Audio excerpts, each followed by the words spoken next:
और बिलाखिर नाज़रीन, इस्लामाबाद की सड़कों पे एक बड़ा एहतजाज, और ये एहतजाज रंग ले आया है। इस्लामाबाद इंतज़ामिया की दौड़ें लग गई हैं। ये एहतजाज किसने और क्यों किया, आज पाकिस्तान तहरीक इंसाफ के कारकुनान के लिए एक मरतबा दोबारा फिर जुम्मा मुबारक साबित हुआ है। 9 मई के केसेस वो ना सिर्फ उसमें ज़मानतें मंजूर हुई हैं बल्कि अदालतों से बड़ा रिलीफ आज अनाउंस कर दिया गया है। 9 मई के केसेस में तो पाकिस्तान तहरीक इंसाफ के कारकुनान ओहदेदारान को एक मरतबा दोबारा फिर जुम्मा अमूमन पाकिस्तान तहरीक इंसाफ और इमरान खान के लिए बड़ी खबरें लेके आता है। आज का जुम्मा भी बड़ी खबरें लेकर आया है। 9 मई केसेस की तफसीलात क्या हैं और इसमें रिलीफ किस किस को कहाँ से मिला है, इस पर भी हम बात करने जा रहे हैं आज के प्रोग्राम में। और इमरान खान ने एक मरतबा फिर दोबारा फिर डट जाने का आज़म का इजहार किया। उन्होंने कहा कि बस अब डटे रहना है, इसके अलावा कुछ भी नहीं है। पाकिस्तान तहरीक इंसाफ में इंतज़ामी तब्दीलियाँ रोनमा हुई हैं और पाकिस्तान तहरीक इंसाफ आपको एक मरतबा दोबारा फिर तरोताज़ा दिखाई दे रही है। कुछ हालात भी साजगार हो गए हैं और इस्लामाबाद की फ़िज़ा में तब्दीली के अंसर वो भी ज़्यादा हो गए हैं। इन तमाम बातों पे आज हम प्रोग्राम में डिटेल से डिस्कशन करेंगे। तो प्रोग्राम का सबसे पहले आगाज़ करते हैं नाज़रीन, और बिलाखिर वही हुआ जिसका हम लोग आपको बारहा बता रहे थे कि आज इस्लामाबाद में वकला ने सुप्रीम कोर्ट ऑफ पाकिस्तान के बाहर धरना दे दिया। और धरने में काजी फ़ाइज़ ईसा और काजी फ़ाइज़ ईसा के दिए गए फैसलों के खिलाफ नारेबाजी की गई। वकला की एक बड़ी तादाद आज सुप्रीम कोर्ट ऑफ पाकिस्तान के बाहर जमा हो गई। अब नाज़रीन, हैरानी वाली बात यह है कि एक ऐसी फ़िज़ा, एक ऐसा माहौल, एक ऐसा मुल्क जहाँ पे 4 बंदे इकट्ठे नहीं हो सकते और दफ़ा 44 लगा दी जाती है जब भी पाकिस्तान तहरीक इंसाफ एहतजाज का अनाउंस करती है। लेकिन इतने वकला एकदम से, ये ज़ाहिर सी बात है, ये एकदम से नहीं आए। मैंने आपको अपने प्रोग्राम में ये खबर दी थी कि 19 तारीख के बाद आपको इस्लामाबाद में एहतजाज होते हुए दिखाई देंगे, और फिर हमने देख लिया कि आज ये पहला सरप्राइज़ था काजी फ़ाइज़ ईसा और मौजूदा हुकूमत के लिए।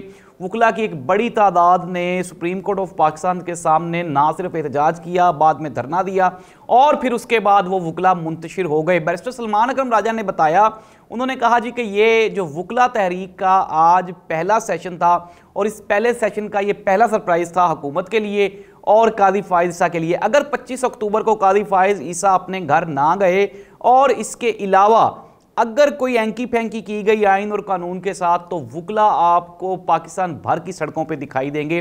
मज़ीद वकला तहरीक के बारे में मैं आपको आगाह भी कर चुका हूँ कि वकला के जो बड़े नुमाइंदगान हैं, अली अहमद कुर्द साहब, वो भी एक्टिव हो गए हैं। इसके अलावा अगर जस्टिस मुनीर मलिक के बारे में मैंने आपको बताया था, मुनीर मलिक साहब ने एक बड़ी खूबसूरत बात की थी। उन्होंने कहा था कि तहरीक इस्लामाबाद से शुरू नहीं होनी, सुप्रीम कोर्ट से शुरू नहीं होनी, ये तो तहसील बार से शुरू होती है, उकाड़ा, दीपालपुर, पाकपतन, साहिवाल से, और फिर उसके बाद इस्लामाबाद आती है। लेकिन इस मरतबा तो आगाज़ ही इस्लामाबाद से हो गया।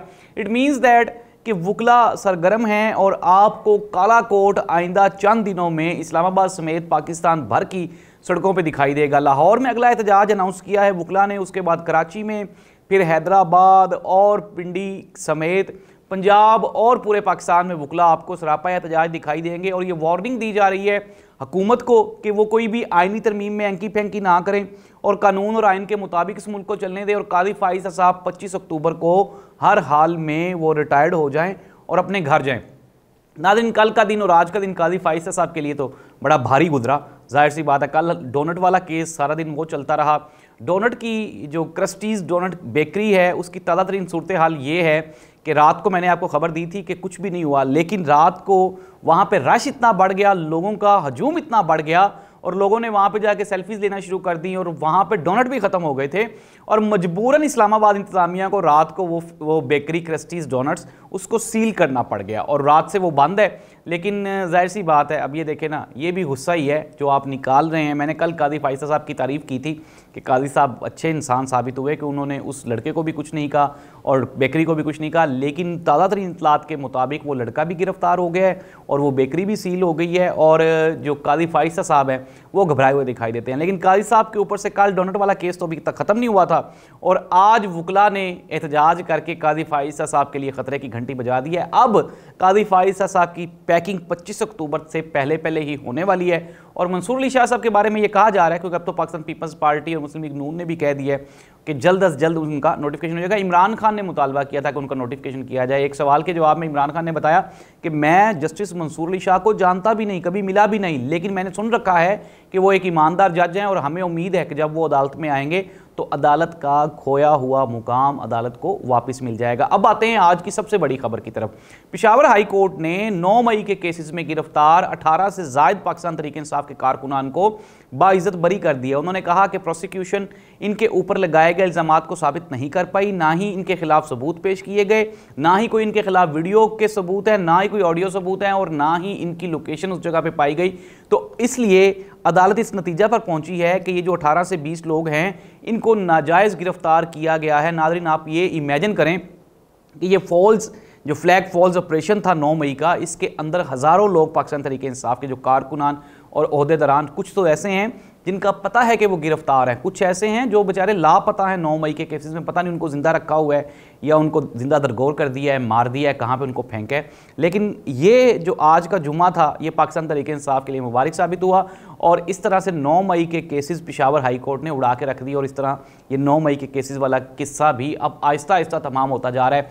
इमरान खान के बारे में अगर हम बात करें तो बानी चेयरमैन पाकिस्तान तहरीक इंसाफ ने एक मरतबा दोबारा फिर ये कहा कि उन्होंने कहा जी कि एस्टेब्लिशमेंट के साथ किसी भी किस्म की कोई बात नहीं होगी। रऊफ हसन को हटा दिया गया है और शेख वकास अकरम को उनकी जगह पे इंफॉर्मेशन की जिम्मेदारियां दे दी गई हैं। इससे पहले अगर हम बात करें तो उमर अयूब साहब को रिप्लेस किया गया था बैरिस्टर सलमान अकरम राजा साहब के साथ। बैरिस्टर सलमान अकरम राजा को जनरल सेक्रेटरी अनाउंस कर दिया गया और आज शेख वकास अकरम को यानी कि नई जिम्मेदारियां दी गई हैं। इस तरह से अब आपको पाकिस्तान तहरीक इंसाफ की जो इंतजामी बॉडी है, इमरान खान जेल में होते हुए भी हर चीज़ को ऑब्जर्व कर रहे हैं, देख रहे हैं, खबर पहुंच जाती इमरान खान तक। इमरान खान तक कल डोनट वाला वाक़या भी पहुंच गया और इमरान खान ने कहा जी कि काजी जिस तरह के फैसले कर रहा था उसके साथ अवाम ने इस तरह का ही सलूक करना था। और इमरान खान ने वो जो बच्चे को गिरफ्तार किया गया और बेकरी को सेल किया गया उसके ऊपर भी इमरान खान ने तहफ़्फ़ुज़ात का इजहार किया और कहा कि देखें ये इस मुल्क में आज़ादी है कि जब कोई बंदा सच बोलता है तो उसको गिरफ्तार कर लिया जाता है। इमरान खान ने यह कहा कि जब इस्टेब्लिशमेंट के साथ हमारी किसी भी किस्म की कोई बातचीत नहीं होगी, ना ही हम डील लेंगे, ना ही हम डील देंगे। और रावलपिंडी जलसे के बारे में इमरान खान ने कहा कि अब जलसा नहीं होगा, एहतजाज होगा। ताज़ा तरीन इत्तलात के मुताबिक पाकिस्तान तहरीक इंसाफ ने जो पिंडी कोर्ट है लाहौर बेंच, वहाँ से उन्होंने अपनी जलसे की जो एप्लीकेशन है वो वापस ले ली। उन्होंने कहा अब हमें नहीं चाहिए किसी भी किस्म की कोई भी, हमें चाहिए ही नहीं, आप परमिशन दें ही ना हमें, हम खुद ब खुद अपने तौर पे ही ना सिर्फ इंतज़ाम करेंगे। अब एक और बात है, जलसे से बात आगे बढ़ गई है। पाकिस्तान तहरीक इंसाफ ने कहा है कि अब हम जलसा नहीं करेंगे, अब हम एहतजाज करेंगे, धरना देंगे। और जिस तरह मैंने आपको पहले भी कहा कि इमरान खान ने उन लोगों को जिम्मेदारियां सौंप दी हैं जो एक्टिव हैं। इवन के अगर हम बात करें, जाहिर सी बात है अली अमीन गंडापुर जो कि केपी के वज़ीर आला हैं, उनकी और भी रिस्पॉन्सिबिलिटीज़ हैं और जो दूसरे लोग हैं वो भी कहीं ना कहीं मसरूफ़ हैं। तो इमरान खान ने बैरिस्टर सलमान अकरम राजा, शेख वकास अकरम, इसके अलावा अगर हम बात करें शेर मरवत और इस तरह की जो इंतज़ामी मुतहर्रक कारकुनान हैं उनको रावलपिंडी के एहतजाज के लिए ज़िम्मेदारियाँ अपॉइंट कर दी हैं। नाज़रीन, आप देखेंगे, अब हम प्रोग्राम को कंक्लूड कर लेते हैं, वक्त ख़त्म हो गया, चीज़ों को हम कंक्लूड कर लेते हैं। एक तो ये कि 9 मई के केसेस आहिस्ता आहिस्ता अपनी मौताब मर जाएंगे और इमरान खान के ऊपर जितने केसेस हैं 9 मई एक ऐसा बहाना है जिसमें उन्होंने रखना है, इमरान खान को जेल में रख सकते थे। तो अब 9 मई के केसेस भी इस तरह से आहिस्ता आहिस्ता ख़त्म होना शुरू हो गए। वकला तहरीक ज़ोर पकड़ रही है दोबारा, फिर काजी फाइज़ साहब 25 अक्टूबर को एट एनी कॉस्ट जाएंगे।